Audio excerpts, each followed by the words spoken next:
أعوذ بالله من الشيطان الرجيم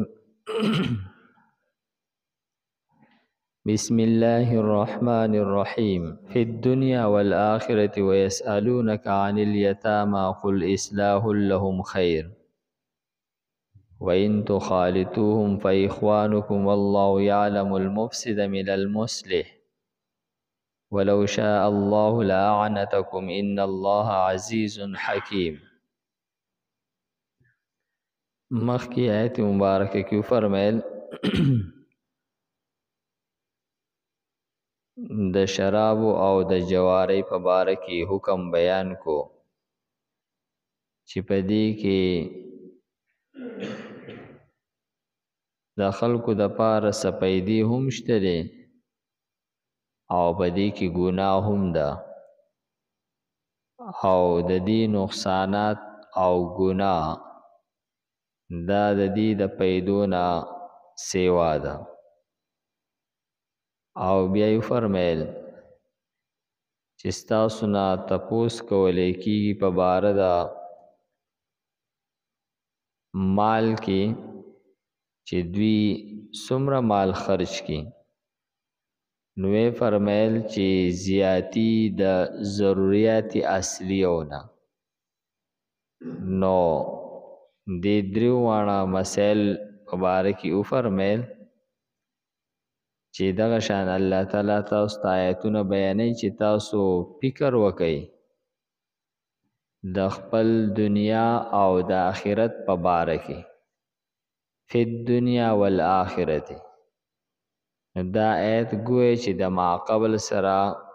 لګیدلې آیت ته.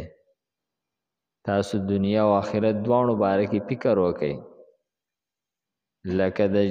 شراب او د جواری کما پیدا چې ده نو هغه عارضی ده دنیوي ده او د دې نقصان او ګناه چې د هغه د آخرت په اعتبار سره ده. نو که تاسو اوس د عارضي پیدا اخلی او دغه عارضي ژوند چې دی دا خوښوئ او که تاسو د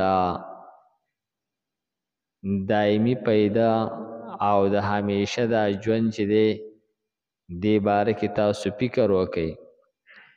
نو کم چې هغه عارضي پیدا ده او عارضي ژوند دی دا پرېږدئ او دایمي پیدا او دایمي ژوند چې آخرت دی هغه غوره کئ. ویسألونک عن الیتامى دې آیت مبارکه کې د یو بل آیت په باره کې د یو بلې مسلې په باره کې هغه حکم بیانوي. فرمایي چې دا تپوس هم هغه صحابه کرامو کړی دی او کله چې د یتیم د مال په باره کې ډیر زیات تاکید راغی چې تاسو د یتیم مال چرته مال غنیمت ونه ګڼئ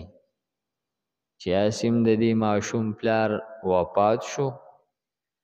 او اوس خو جو زمونږ د مرضۍ خبره ده دله مونږ یې څه ورکو که نه ورکو او کمه چې ورکو جو هغه به هم د خپل مرضۍ مطابق ورکو. کم ردي مال چې هغه به دله ورکو هغه ردي مال به تیم په چلول اخورو. نو فرمایي چې دا خیال مه کوئ ځکه چې د ده پلار چې تر څو پورې و نو په هغه وخت کې خو به د دې ماشوم د مال تپوس تاسو نه د هغه پلار کوو لیکن کله چې د هغه پلار وفات شو نو د ده د حق تپوس په واسطه الله تعالی کوي. ته اوس دا خیال چرته ونه کې چیرې اوس خو د ده تپوس څوک نشته دی. نو فرمایي چې د یتیم د مال نه د اجتناب په باره کې سخت مسایل رالل چې بای تاسو به د یتیم د مال نه ځان داسې ساتئ لکه د اور. نو بیا صحابه دې باره کې تپوس وکړلو نو دا غوی د پاره الله تعالی حکم آسان کو، لیکن فرمای چې په دې آسانوالي کې اصل خبره د یتیم خیر خوای ته کتل، یعنی کله چې د یتیم په باره کې سخت احکامات رالل چې بای د یتیم مال چې دی د هغې تپوس پستانه اوس الله تعالی کوي، نو ته چېرته هغې ته ورنږدې نه شي. نو بیا چې کله د صحابو په کورونو کې یتیمانان پاتې کېدل، نو هغوی به د هغوی دپاره ځان له پخلی، ځان له هر څه ځان له ځان له کول، چې هسې نه چې د ده د مالګه زه وڅکم یا د ده د مال څه شی څه دانه یو شیز چېرته زما خولې ته لاړ نه شي، نو دوی د یتیم د مال نه ډېر غټ اجتناب شروع کو. دغه اجتناب کول درست و، لیکن دا د چې پای کې یو مشکلات راغتلل. مشکلات پکې دا راتلل چې دوه بیرې پخلی کول، دوه ځایه پخلی کول به راتلل. هغه دوه ځایه پخلی کول چې هغه هم د خاص مسله نه وه، خو ما خاص مسله په هغه وخت کې راووتله چې د یتیم دپاره ځان له پخلی کول د یتیم د نقصان باعث وګرځېدل. چې ته د یتیم دپاره ځان له پخلی کې، نو په دې کې به د ده زیات خرچه کېږي. او که د یتیم لکه یو ماشوم په یو کور کې یتیم دی، د هغه اوړه دي، د هغه خرچه مرچه ده، نو بس د هغه یو چونګله اوړه لګي، یو چونګړه تې تا راوستل او د خپلو اوړو سره دې واغېږل. نو په دې کې د دغه ځان له اوړو اغېږل او د هغې ځان له پخول، هغه تکلیف خو پکې هم ووتو، لیکن د هغې دپاره ځان له اور بلول او ځان له خرچه کول، هغه مسله پکې هم ووتله. نو ویې فرمیل چې الله تعالی ستاسو دپاره په دې مسله کې اساني راولي. تاسو دوی د ځان سره شریک کولی شئ، لیکن په دې شرط باندې چې کله د دوی په شرکت کې خیر او کله چې د دوی په شرکت کې خیر نه و، نو بیا یې مه شریک کوئ. یعنې کله چې د ده د برخه اوړه ته راواغستل او په خپلو اوړو کې دې واغېږل، نو ظاهره خبر ده چې د ده هغه اوړه به پته نه لګي چې دله ته کومه روټۍ ته ورکې، نو هغه روټۍ خو ضروري نه چې د ده هغه اوړه وي، نو او خامخا دا نور اوړو سره خلط مل شوله. لیکن دا ده چې په دې کې دغه پیده یتیم ته راوځي چې د هغه د اور هغه خرچه چې وه، د پخلي هغه خرچه اتې ووتله، نو په دې کې دغه یتیم ته دغه خیر راوځي. نو د دغه خیر د وجې نه د یتیم په باره کې په حکم کې اساني راوستله چې د ده مال تاسو د خپل مال سره خلط کولی شئ، ګډوډ کولی شئ. دا مسله په پخلي کې هم ده، دا مسله په تجارت کې هم ده. که فرض کې ستا سره د یو یتیم مال دی، تا هغه له ځان له دوکان جوړ کړي او ځان له دوکان جوړ کړی دی او دواړه چلې، نو دا هم درست ده. لیکن که ته د ده را سرمایه په دې خپل دوکان کې ولګې او دا خیال کې چې یاره زما په دې خپل دوکان کې به ده ته ډېره پیدا راوځي، ځکه زما دا دوکان روان کاروبار دی، نو په روان کاروبار کې که زه د سرمایه بنده کما، نو ده ته به کې ډېر پیدا ده. بل په ده باندې به د دوکان جدا کرایه نه راځي او په ده باندې به د دوکان جدا بیل نه راځي، د بجلی بیل به په ده نه، نو د دغې د وجې نه که ته د ده مال په خپل دوکان کې شریک کې د دغه یتیم د خیرخواهۍ دپاره، نو دا فرمای چې دا ښه سوچ دی داسې شرکت کول بیا درست دي نو فرمای ویسألونک عن الیتاما دوی ستانه تپوس کوي په باره د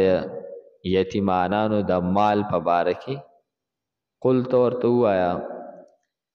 اصلاح لهم خیر خواهی کول د دې یتیمانانو سره خیر غوره دی ته به د یتیم خیر خواهی ته ګورې چې د یتیم خیر خواهی په شرکت کې ده که د یتیم خیر خواهی په یوازوالي کې ده نو فرمایي چې د دوی خیر خواهی لټول غوره دی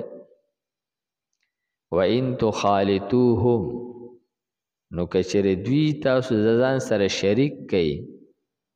د دوی خوراک دی د خپل خوراک سره خلط کو شریک کو یو ځای دی پوخ کو یا د مال دی د خپل مال سره یو ځای کو یو ځای دی په تجارت کې استعمالولو نو فرمایي فإخوانکم دا ستاسو وروڼه دي ستاسو په شانتي انسانان دي د دوی د مال مقصد دا نه شي چې دا خالص ور دی د دوی د مال خالص حرام او ور دی چې ته ولا بالکل لاس نه وروړې داسې نه ده دا هم ستاسو وروڼه دي د دوی مال ته خپل مال سره خلط ملط کولی شي چې کله پکې د دې یتیم خیر په دې خلط کولو کې نو فرمای دا ستاسو وروڼه دي والله یعلم المفسد من المصلح او الله تعالی فساد کون کې هم پیژني او خیر خواهی کون کې هم پیژني کله دا خیالي چیرې د یتیم خیر چې دی دا په شرکت کې دی او ته چې نه د پاره ځان له پخلی ښه دی یا د یتیم هغه خیر په ځان له پخلی کې دی په ځان له دکان کې دی او ته چې نه د شرکت کې خیر دی نو دا دوکې ته الله تعالی له نشي ورکولی ځکه چې الله تعالی فساد کوونکي هم پیژني او خیر او د اصلاح اراده کوونکي هغه هم پیژني نو فرمایي چې الله تعالی فساد کوونکي او اصلاح کوونکي پیژني ولو شاء الله که چېرې الله تعالی غوښتی وی لأعنتکم نو په تکلیف کې به یې اچولی تاسو چې نه د یتیم مال له بسې به ګوتې نه وړي دا به بالکل د ده پخلی به جدای د ده دکان او کاروبار که ته چلی به جدای د ده به هر شی هغه جدا او جدای نو تاسو به په دې تکلیف کې اچولی تاسو به 2 پیرې پخلی کولی 2 ځای به دکان چلولی لیکن الله تعالی په تاسو باندې مهرباني وکړله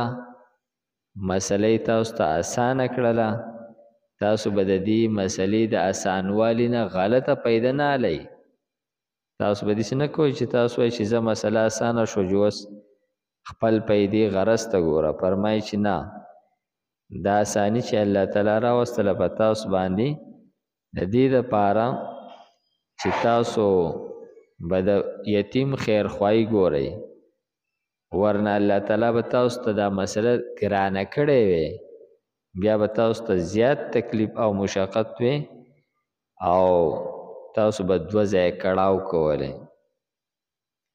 ان الله عزیز حکیم یقینا الله تعالی غالب دی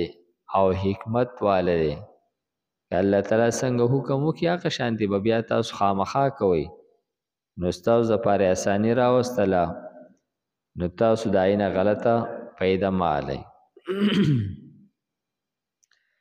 فی الدنیا والآخره په دنیا او آخرت کې ویسألونک او تپوس کوي ستانه عن الیتاما په باره د یتیمانانو کې قل ته ورته ووایه اصلاح خیر خواهی لټول لهم د دغه یتیمانو دپاره خیر بهتر ده غوره ده وان تخالطوهم او کچری شریک کوي تاسو دوی لره فاخوانکم نورون دستاسو والله او الله تعالی چې دی یعلم پوهیږي پیجنی المفسد فساد کون کې من المصلح د اصلاح کون کینا د خیر خواهی لټون کینا ولو شاء الله کچرو واړی الله تعالی لعنتکم نخامخا په تکلیف کې بیا چولې وې تاسو ان الله یقینا الله تعالی چې دی عزیز غالب دی حکیم حکمت والده الحمد لله رب العالمين والعاقبة للمتقين والصلاة والسلام على خير خلقه محمد وآله وأصحابه أجمعين پروردگار زموږ دا ناسته په خپل دربار کې قبول کړي پروردگار موږ ته د قرآن پاک سمجھ بوج را نصیب کړي د مرګ نه مخکې موږ ته په دې باندې عمل کولو توفیق راکړي وصلى الله تعالى على خير خلقه محمد وآله وأصحابه أجمعين برحمتك يا أرحم